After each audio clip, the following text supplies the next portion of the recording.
Yeah, well, really, it's an opportunity to get a rough estimate of just exactly how many uninsured motorists are in North Dakota. We get this question often in the legislative session, especially when you're talking about different rates or different, insurance products in the auto line, especially. The question is always well, how many uninsured motorists are there in North Dakota? It's a question I can't answer. There aren't a lot of people that self-report saying, you know what, John, I don't have insurance, so I'll go ahead and you can mark that down for your government form.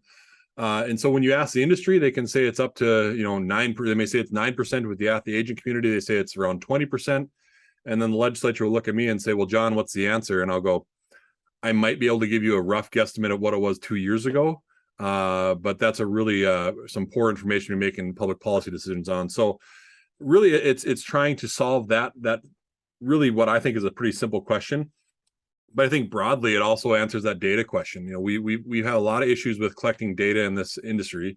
We're a smaller state, so a lot of the data information that we get is from that stat reporting that companies do that flows through the NEIC. So when we get that report back, it's generally 18 to 24 months old. So that data is already out of date. And especially when we're trying to make public policy decisions, and we're an evolving state, we're a quick growing state.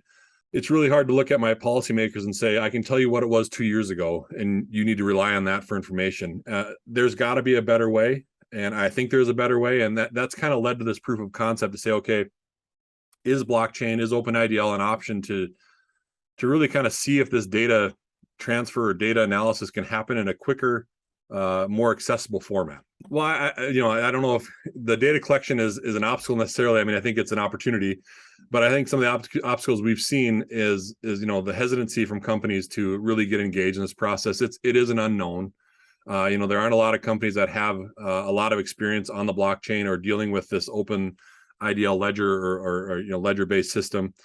So it's really kind of massaging those fears and concerns. I think in the long run, I hope that this is a cost reduction tool. It may not be right away. We may have some things running in concert and tandem. But at the end of the day, I'm hoping that the companies will see the value and be able to leverage their own data in a probably a more efficient and cost-effective manner than working with perhaps a different third-party vendor to send that information over. And to me, this process values the data itself, right? In terms of it puts the value in what that information is rather than what the report is.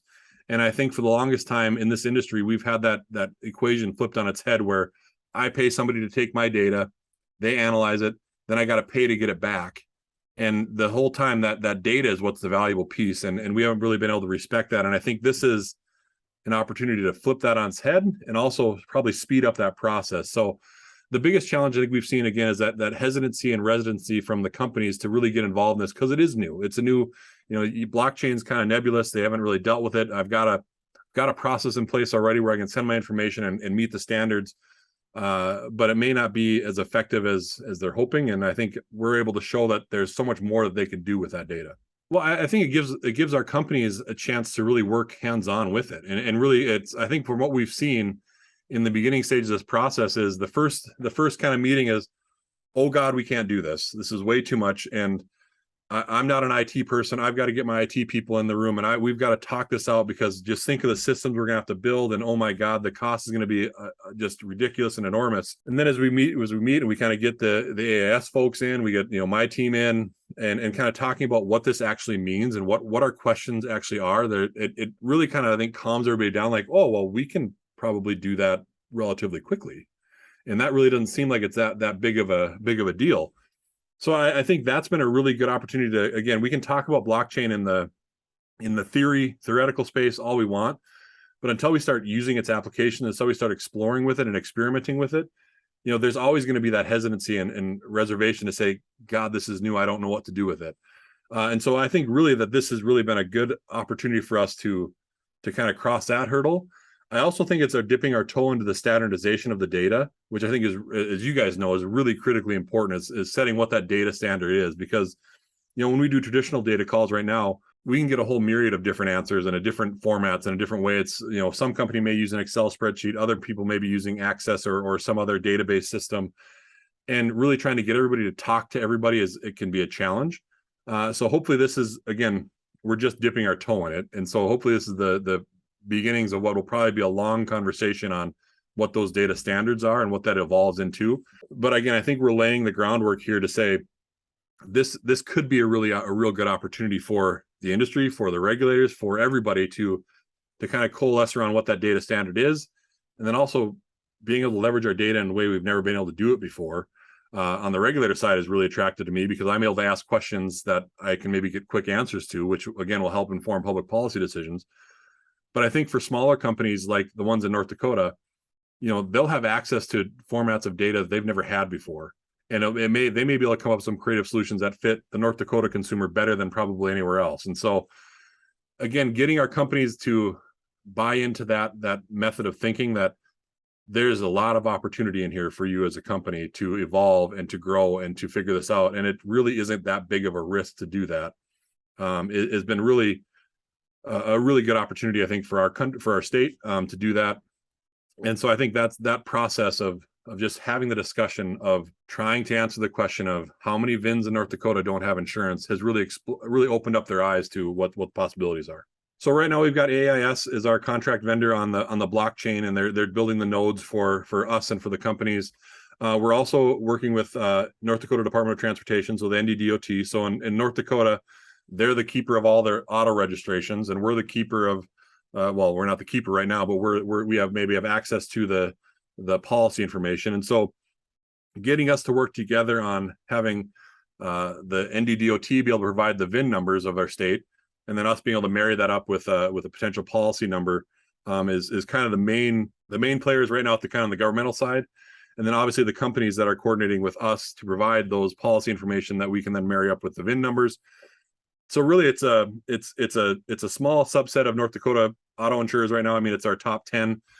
So it covers most of our market, but those are the key players right now. And it's been really fun. I've been working with AIS for a number of years, and in terms of just exploring this blockchain opportunity. So this is really the first opportunity to really kind of put the money where the mouth is and say, okay, let's test this out. Let's see if there's anything viable here. We may be, years away from full adaptation of this, but it's I think it's really important for North Dakota to be a mover in this space for a lot of reasons, because one, we're small.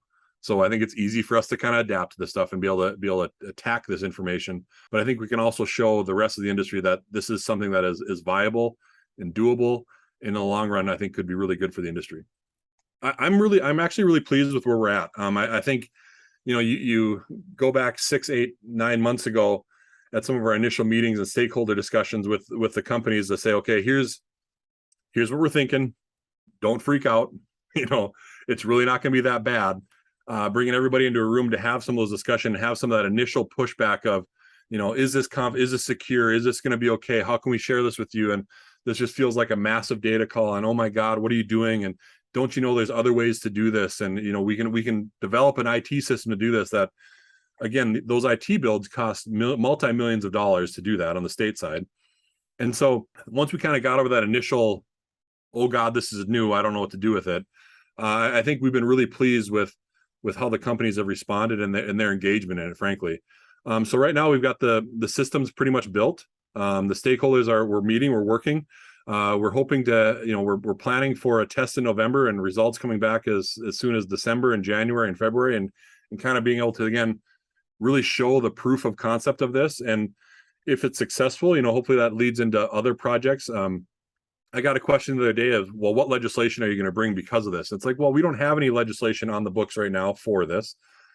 But the reality is I'm hopeful that as our companies use this, they'll see the value in it, right? And they'll see that this is something that we want to continue, John. So please, let's try other data calls in this space, because it's so much easier to do it this way versus the traditional way. So I'm hopeful that as they walk through this process, as we do the testing, as we receive the data, that they'll see the value in it. Our industry will see the value in it, and it'll become, again, an option for us as the state of North Dakota initially to be able to use this as how to transmit data outside of the uninsured motorist question. I mean, I think there's a number of questions that we could probably apply this to, with the uninsured motorist being probably the easiest one. And I think we started simple for a very specific reason.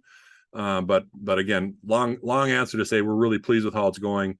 I think if you ask the companies that are involved in it, they're surprised at how easy the process has been, which I think was our biggest concern initially. The biggest kind of pushback we got is, this is going to take us 18 months to build something out like this. And it's like, well, no.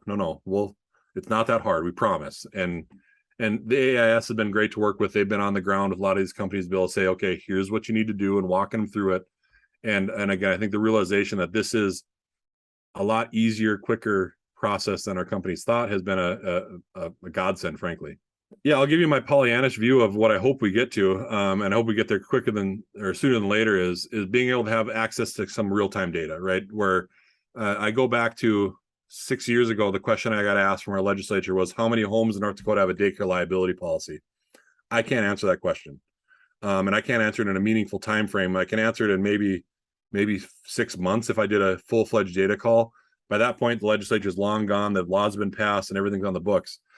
So I'm hopeful for where we could turn that question and answer around in a pretty timely manner. So that's the broad scale view is how do we leverage this data and how can we use it to inform good public policy decisions.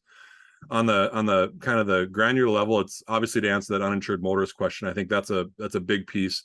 You see a number of states who again have done an IT build or undergone some massive system to answer that question, which is an important question to answer.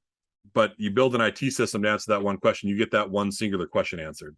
You can't apply it to other places. And so I'm hoping that by leveraging this, we'll be able to, again, it's a proof of concept of what we can do with data going forward. So short term, it's answering that question, getting the understanding of how many uninsured motorists are in North Dakota. Longer term, I think this can flip the data transmission, data discussion on its head, which I think is critically needed in the industry. Well, I've honestly been looking for where this is a bad idea, right? I mean, that's what I kind of approach things, and I'll walk down the road as far as I possibly can until I figure out it's a bad idea.